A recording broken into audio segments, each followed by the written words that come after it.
না, খুবই ভালো। আমার মনে হয় প্লেয়াররা খুবই ক্লিয়ার কোচের সাথে এবং খুবই সাপোর্টিভ ছিল।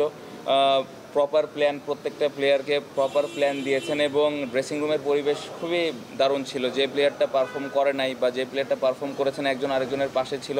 স্পেশালি প্রত্যেকটা কোচই প্লেয়ারদের পাশে ছিল ভালো সময় এবং খারাপ সময়। আমি যেটা বললাম যে ড্রেসিং রুমে কোচের ভূমিকাটা দারুণ ছিল আমার কাছে মনে হয় এই সিরিজে। ওকে, দ্যাটস ইট। শরীফুলের পিছনে গিয়ে থাকাকালীন আপনি অনেক জোরে চিৎকার করে সেলিব্রেশন করছিলেন, কত ডেসিবেল ছিল আওয়াজটা, মনে আছে? শরীফুল কিন্তু অনেক আনকমফোর্টেবল ফিল করছিলেন। না, আমি যেটা বললাম যে এই ধরনের সিরিজ জয় অবশ্যই সেলিব্রেশনটা ভিতর থেকেই আসে। সো এটা আসলে কাউকে ইন্টেনশনালি করা হয় না। জি।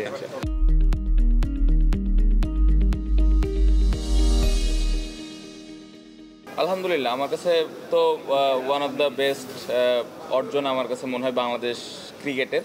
এবং বেস্ট বেস্ট আমার কাছে মনে হয় সব থেকে বড় অ্যাচিভমেন্ট এটা আমাদের বাংলাদেশ ক্রিকেটের। এবং এটা শুধু আমার একার ব্যক্তিগত কথা না, টিমে যারা আছে সবাই এটা বিশ্বাস করে।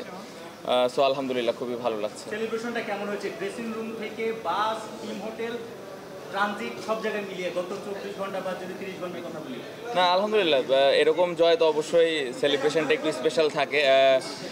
জিতার পরে ড্রেসিং রুমে সবাই অনেক সেলিব্রেট করেছে, সবাই হাসি খুশি ছিল।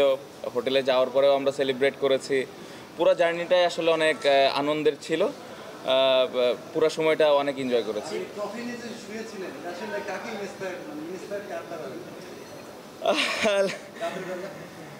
না, আসলে যেটা আমি একটু আগে বললাম যে জয়টা অনেক স্পেশাল ছিল আমার কাছে মনে হয়।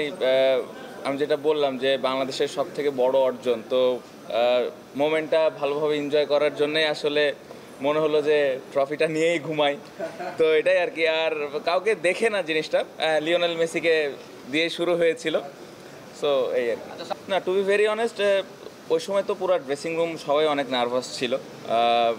খুব খুব খারাপ একটা পজিশনে ছিলাম ওই সময়। যদি আমি বলি যে আমরা অনেক বিশ্বাস করছিলাম, তারপরেও আমরা যে ভালো পজিশনে যাব বললে এটা ভুল হবে। ওই সময়টা আমরা সবাই নার্ভাস ছিলাম। বাট মিরাজ এবং লিটন অতীতেও এরকম পার্টনারশিপ করেছে। সো ওই অতটুকু বিশ্বাস ওই সময়টাতে ছিল। বাট যখন 1 ঘন্টা 1.5 ঘন্টা ওরা ব্যাটিং করে ফেলেছে, আস্তে আস্তে কিন্তু ড্রেসিং রুমের পরিবেশটা চেঞ্জ হয়েছে এবং ওই বিশ্বাসের জায়গাটা কিন্তু তখন আস্তে আস্তে ওপরের দিকে গিয়েছে। এবং পরবর্তীতে দেখা গেছে যে দুইজন খুবই দলের জন্য দারুণ একটা পার্টনারশিপ করলো এবং আমরা ভালো একটা পজিশনে গেলাম।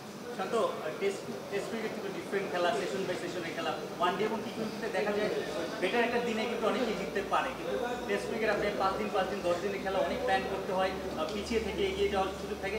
এখন কি আপনার দল বা আপনারা আসলে অনেক বেশি পরিণত মনে হচ্ছে কিনা? না, এই সিরিজটা খুবই ভালো হয়েছে। আমরা যেভাবে প্রিপারেশন নিয়েছি যাওয়ার আগে এবং ওইখানে যাওয়ার পরে প্রত্যেকটা প্লেয়ারের মাইন্ডসেট, স্কিল নিয়ে চিন্তাভাবনা, ওভারঅল খুবই ভালো একটা প্রিপারেশন ছিল এবং প্রত্যেকটা প্লেয়ারের ইন্টেনশন ছিল যে আমরা এখানে খেলাটা যেন জিততে পারি। এবং আমি যেটা বলবো যে আমরা পাকিস্তানে 3 দিন আগে গিয়েছিলাম, এটা আমাদের একটু অ্যাডভান্টেজ দিয়েছে। আপনি যেটা বললেন যে টেস্ট ক্রিকেট জেতার জন্য প্রত্যেকটা সেশন ভালো খেলা প্রয়োজন, যদিও অনেক সময় 1-2টা সেশন এদিক ওদিক হলেও কামব্যাক করার সুযোগ থাকে, বাট এটা খুব একটা সহজ বিষয় না। সো প্লেয়াররা অনেক কষ্ট করেছে, কোচিং স্টাফ যারা ছিল অনেক কষ্ট করেছেন, প্রপার পরিকল্পনা আমাদেরকে দিয়েছেন এবং যেটা আমি বলবো যে সবাই টিমের জন্য খেলার চেষ্টা করেছেন এবং প্ল্যানগুলো এক্সিকিউট করার চেষ্টা করেছেন। একটু রূপক। না, প্রধান উপদেষ্টার সাথে তো কথা হয়েছে, উনি দেখা করতে চেয়েছেন, যেটা আমি আগেও বলেছি। সাকিব ভাইয়ের বিষয়টা নিয়ে অবশ্যই এটা একটা ডিফারেন্ট বিষয়, বাট প্রত্যেকটা প্লেয়ার সাকিব ভাইয়ের পাশে আছেন এবং এই বিষয়টা নিয়ে আমরা সবাই জানি সাকিব ভাই কতটুকু খেলার জন্য ডেডিকেটেড এবং খেলার জন্য কতটুকু পাগল, টিমের জন্য ভালো করার জন্য কতটুকু সবসময় টিমের জন্য খেলার জন্য চিন্তা ভাবনা করেই থাকেন। বাট হ্যাঁ, অবশ্যই যখন দেখা হবেন অবশ্যই এটা নিয়ে যদি কথা ওঠে, প্রত্যেকটা প্লেয়ার সাকিব ভাইয়ের পাশে আছে। না, এখনো পর্যন্ত হয়নি। স্যার, শান্ত, আপনি পাকিস্তানে একটা অসাধারণ সাধন করে এনেছেন, নিশ্চিতভাবে এটা আপনাকে অনুপ্রেরণা দিবে কিনা সামনে ভারতের সিরিজ কঠিন একটা সিরিজ? অবশ্যই অবশ্যই এরকম সিরিজ জিতলে তো কনফিডেন্স অবশ্যই প্রত্যেকটা প্লেয়ারের মধ্যে থাকবে এবং টিমেরও একটা কনফিডেন্স লেভেলটা উপরের দিকে থাকবে। বাট ইন্ডিয়া সিরিজ যেটা আপনি বললেন অবশ্যই কঠিন একটা সিরিজ, ওটার জন্য আমাদের নতুন করে আবার পরিকল্পনা করতে হবে, প্রিপারেশন নিতে হবে। সো এখন যে টিমের অবস্থা আছে অবশ্যই আমরা যদি আমাদের বেস্ট খেলাটা খেলতে পারি ওইখানেও ভালো করা সম্ভব। মজার ব্যাপার, এই 3 দলের বিপক্ষে আমরা কখনো টেস্ট ম্যাচ জিতিনি। অলরেডি একটা ডান, ইন্ডিয়া এবং সাউথ আফ্রিকার জন্য কি মেসেজ আপনার? অবশ্যই আমি একটু আগে যেটা বললাম যে প্রত্যেকটা ম্যাচই যখন আমরা খেলি প্লেয়ারদের মধ্যে ওই বিশ্বাসটা এখন আছে যে আমরা জেতার জন্য খেলছি এবং আমরা যে জিততে পারি আমাদের প্লেয়ারদের একটা সবসময় একটা জিনিস থাকে যে আমাদের এভিডেন্সের অনেক সময় প্রয়োজন হয়। তো আমরা এই জিনিসটা এবার করতে পেরেছি এবং আমরা জানি যে আমরা যদি আমাদের বেস্ট ক্রিকেটটা খেলতে পারি যে কোনো দলকে আমরা হারাতে পারবো। সো অবশ্যই খুব বেশি আউটকাম নিয়ে চিন্তা না করে আমরা যদি আমাদের প্রসেসটা ফলো করি তাহলে আমার বিশ্বাস যে আমরা সামনের 2টা সিরিজও ভালো করবো। Last question please.